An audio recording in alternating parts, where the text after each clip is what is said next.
Nós discutimos aqui hoje um problema que é grave, eu acho que é inegável, todos concordaremos.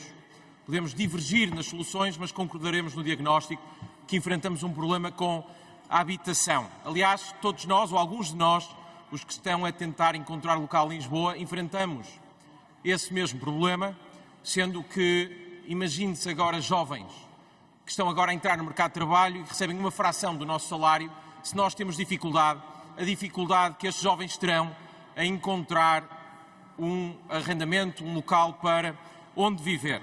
Isto deve-se a dois fatores.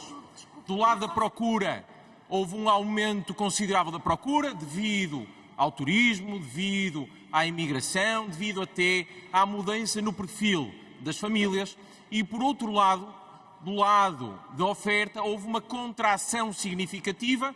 Em 2000 construíamos cerca de 120 mil fogos por ano. À data de hoje, construímos cerca de 20 mil fogos, portanto uma redução de 85%. As abordagens que foram seguidas pelo anterior governo, nomeadamente no pacote Mais Habitação, tinham pouco foco na construção e tentavam resolver o problema do lado da procura. O que a Iniciativa Liberal considera é que a habitação a sério só se resolve resolvendo os problemas do lado da oferta, ou seja, construindo mais. E a questão que se coloca então é como é que nós podemos construir mais. Gostaria de começar por fazer um pequeno exercício com as senhoras e com os senhores deputados e mostrar-vos três bens que têm duas coisas em comum. Custam todos cerca de 200 mil euros, são sujeitos a uma taxa de IVA de 23% e depois os senhores deputados farão a devida apreciação. O primeiro bem é um carro de luxo, é um Aston Martin Vantage, tenho bom gosto, é verdade, custa cerca de 200 mil euros. O segundo bem é um barco, também ele de luxo, custa cerca de 200 mil euros e está sujeito a uma taxa de IVA de 23%. E o terceiro bem é um T2 na Reboleira, freguesia da Amadora, que custa também ele 200 mil euros e também este bem está sujeito a uma taxa de IVA que nós aplicamos a bens de luxo. O que nós dizemos é que isto é impensável. Isto é, de facto, um bem de primeira necessidade. Os portugueses precisam de um teto para viver e, portanto, não faz sentido algum que estejamos a aplicar uma taxa de IVA, que é, na verdade, um custo para os construtores e, com isso, a debilitar o mercado da construção. Portanto, a nossa primeira medida é reduzir a taxa de IVA para a primeira habitação própria e permanente. Pago o IVA da construção, que se reflete naturalmente no preço do imóvel, há mais a pagar. Temos a seguir o IMT. Um ex-primeiro-ministro apelidou o IMT, na altura CISA, do imposto mais estúpido do mundo. O que não é coisa pouca, tendo em conta a concorrência feroz que existe em todos os impostos, taxas e taxinhas, cada um deles a competir pela falta de bom senso. Neste bem de 200 mil euros, uma pessoa, uma família, um jovem, teria de pagar cerca de 4 mil euros de IMT.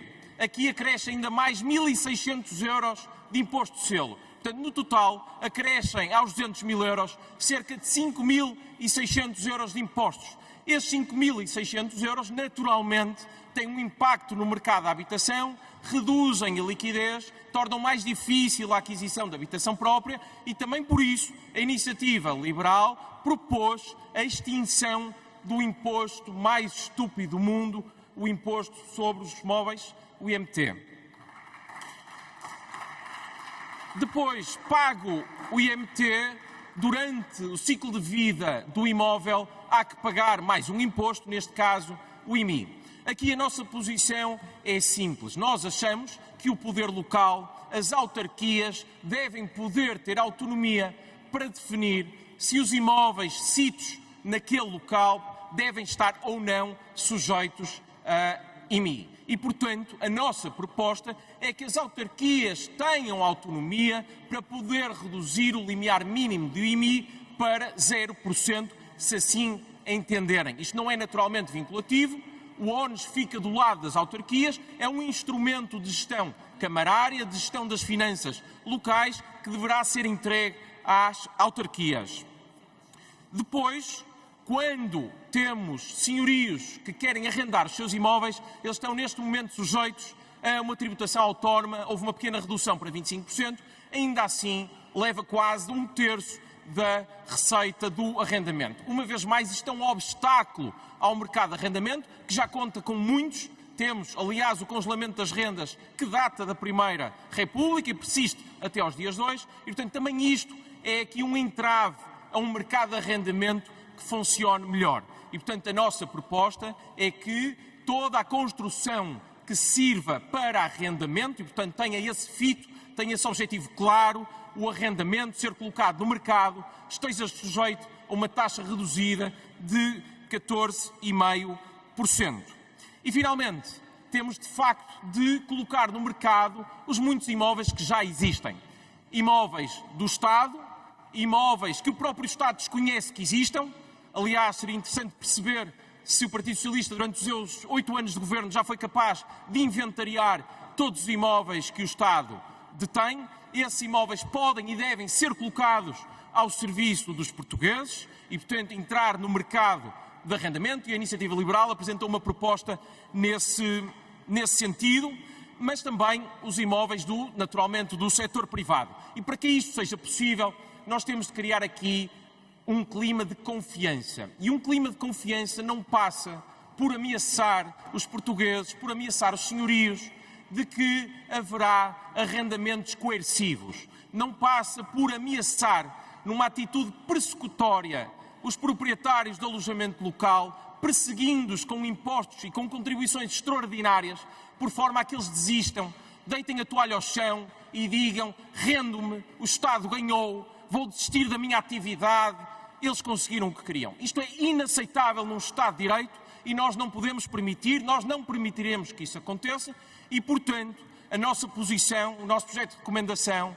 é que o Estado passe a ter uma atitude positiva, construtiva e não persecutória para com os senhorios e para com os proprietários de alojamento local e, portanto, pedimos a reversão da contribuição extraordinária do alojamento local e acabar com essa ideia nociva de arrendamento coercivo.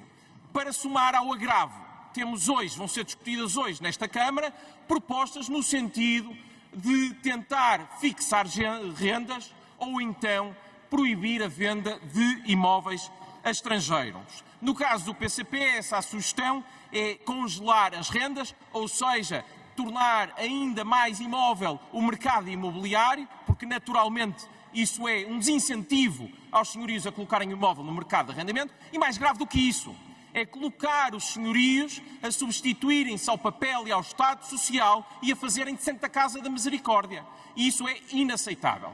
O Estado Social, a ação social compete ao Estado, não compete aos particulares, não compete aos senhorios. Portanto, não é concebível que isso aconteça e, portanto, também por isso apresentamos uma proposta para acabar com as rendas congeladas. No que concerne à proposta do Bloco de Esquerda de proibir a venda a estrangeiros, a não residentes, portanto, neste caso, estrangeiros, enfim, está alinhado com aquela que é a trilogia das políticas públicas do Bloco de Esquerda, consiste em 3 verbos, que é taxar, proibir ou obrigar. No caso, aplica-se o proibir a venda a estrangeiros. E, portanto, nós sim temos de apoiar os inquilinos, temos de apoiar os nossos concidadãos, mas não é fazendo com que os senhorios substituam ao papel do Estado, ao Estado Social.